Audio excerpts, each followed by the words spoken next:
17,500 feet beneath the Pacific, the lost World War II carrier USS Hornet vanished for 82 years, waited in silence, her scarred hull still upright, her signal bridge intact, guarding the secrets of a war that changed the world. How did this bold symbol of American power launch the Doolittle Raid, help turn the tide at Midway, and then disappear beneath the waves? Her fate, a mystery buried for generations. Now that she's been found, an urgent question rises with her from the deep. What truly happened on her decks? And why did the Hornet's legacy echo long after she sank? The answer begins at her birth with the dawn of a new era in naval warfare. The story of the USS Hornet, a tale every American should know, begins in 1940 on the docks of Virginia.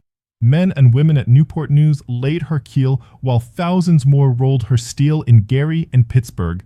Bethlehem, Pennsylvania, milled the fine tolerances of her guns. Skill and speed, those twin virtues were poured into every rivet, every plate.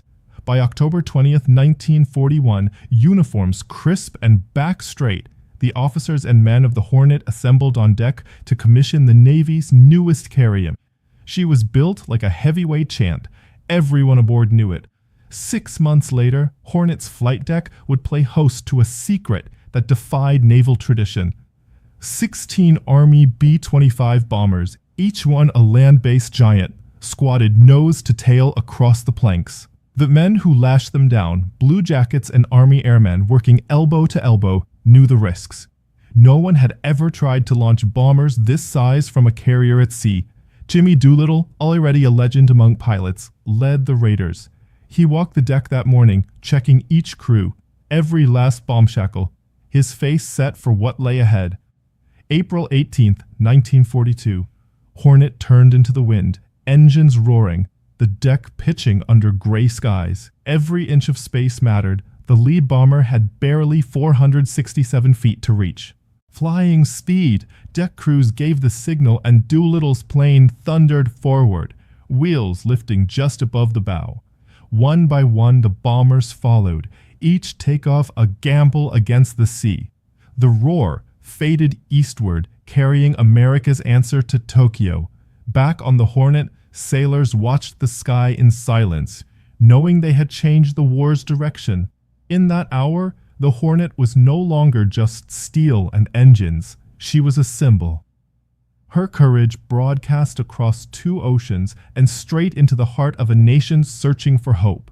June 1942, the Pacific was a chessboard, and Hornet sailed into its most decisive game. At Midway, her decks bristled with dauntless dive bombers and devastator torpedo planes. Crews tense, knowing the fate of the war might ride on their shoulders. Torpedo Squadron 8, led by Lieutenant Commander John Waldron, launched into the morning haze. 15 planes, each barely armored, pressed home their attack against the Japanese fleet. Not one returned. Out of 30 airmen, only Enon George Gay survived, rescued hours later from the drifting wreckage. Their sacrifice bought time for the dive bombers to strike, a price paid in full measure. Hornet's air group scoured the ocean for enemy carriers, often flying on little more than compass bearings and hope. Confusion and exhaustion haunted the ready rooms. Yet in those 3 days, 4 Japanese carriers were lost. Midway became the turning point. But the cost was steep. The Hornet's own squadrons were battered, pilots lost, and the ship's air wing left searching for missing friends after every mission. The months that followed offered no rest. By August, Hornet stood alone as the last American fleet carrier in the South Pacific. Each day brought new alarms, enemy bombers over Guadalcanal, torpedo wakes slicing the water, and the constant drone of general quarters. Her crew supported the Marines ashore, launching sorties to cover supply. Convoys and fend off relentless Japanese attacks. Sleep came in stolen hours, nerves frayed by the grind of attrition. Deck crews patched bomb holes between raids. Gunners stared through smoke at incoming silhouettes. In those weeks, the Hornet's men learned that survival was measured not in victories, but in endurance. The shadow of loss grew longer, and every flight carried the weight of those who never came back. October 26, 1942. The Hornet's final morning began with the low drone of enemy aircraft approaching fast.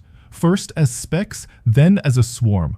At 9:10, the first bomb struck home, tearing through the flight deck and sending steel splinters flying. Explosions ripped open hatches, shattered elevators, and left the hangar deck burning, the air filled with choking smoke and the sharp tang of aviation fuel. Men rushed fire hoses through corridors slick with oil, dragging wounded shipmates out of the flames. The deck shook again as a Japanese dive bomber, crippled and trailing smoke, dove straight into the island stack. The impact knocked out communications, set the bridge ablaze, and left the command center in chaos. Above, the signal bridge twisted under the heat, while below, engineering crews fought rising water in the dark, every compartment echoing with the roar of ruptured pipes and the hiss of escaping steam. Captain Charles P. Mason walked the battered decks, his uniform soaked and blackened. He called out orders, his voice steady, over the den. Damage control teams crawled through knee-deep water, sealing off flooded compartments as best they could. Forward, the fires raged unchecked, licking at ammunition stores. The Hornet's list grew sharper with each passing hour. By midday, the power was gone. No lights, no radios, no pumps. The ship drifted helplessly, her guns silent, her air crews grounded. With enemy bombers circling for another attack and flames racing below, Mason made his decision. The order passed from mouth to mouth. Abandoned ship. Sailors scrambled to the rails, some helping the injured, others clutching life jackets. Nenni hesitated for a final look at the ship that had carried them through battle after battle. One by one, they plunged into the sea, scattered among burning debris and oil slicks. Destroyers moved in, braving the danger to pull men from the water. Mason stayed until the last, scanning the decks for any sign of life before stepping over the side himself. The Hornet, battered and blazing, was left alone on the Pacific, her fate now sealed by fire and saltwater. Hornet drifted alone, battered but unwilling to yield. As dusk settled on October 26th, the last American sailors watched from destroyer decks while their ship floated, flames flickering from shattered hatches. Orders came down. She must not be left for the enemy. Destroyers, Mustin and Anderson, circled, launching. Torpedo after torpedo, 9 in all, each meant to send her under. Most ran cold or struck without the force to break her. Shells rad her hull.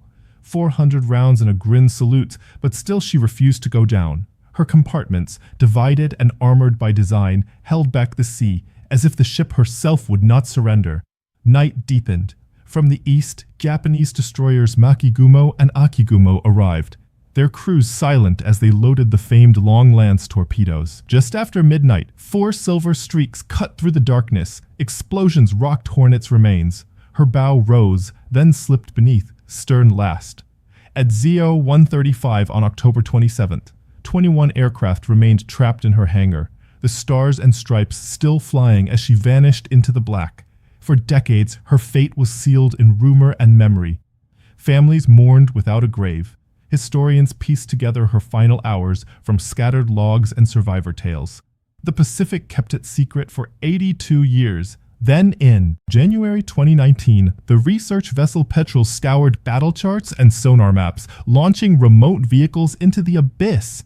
At 17,500 feet, their cameras found Hornet upright, scarred, but unmistakable. Her signal bridge stood silent, decks buckled where bombs had struck. A time capsule of courage and loss. On board Petrel, voices fell quiet. Some wept. The long wait for answers was over. A ghost of war found at last, still standing guard over her crew. In January 2019, the research vessel Petrel located USS Hornet's wreck at a depth of 17,500 feet near the Solomon Islands. Her battered hull remains upright, a silent witness to the 140 men lost on October 26, 1942, during the Battle of Santa Cruz. The documentary traced Hornet's journey from her commissioning in 1941 through the Doolittle Raid and Midway to her final fight and sinking. Despite 9 U.S. torpedoes and hundreds of shells, Hornet only slipped beneath the waves after Japanese destroyers delivered the final blows. Some details of her last minutes remain unclear, as wartime records and survivor accounts sometimes conflict, and parts of the official after-action reports are still classified. Yet the rediscovery of Hornet brings closure to families and historians, offering physical proof of sacrifice and endurance. Today, Hornet's story stands as enduring evidence of courage and the high cost of war. Her legacy, preserved both above and below the waves,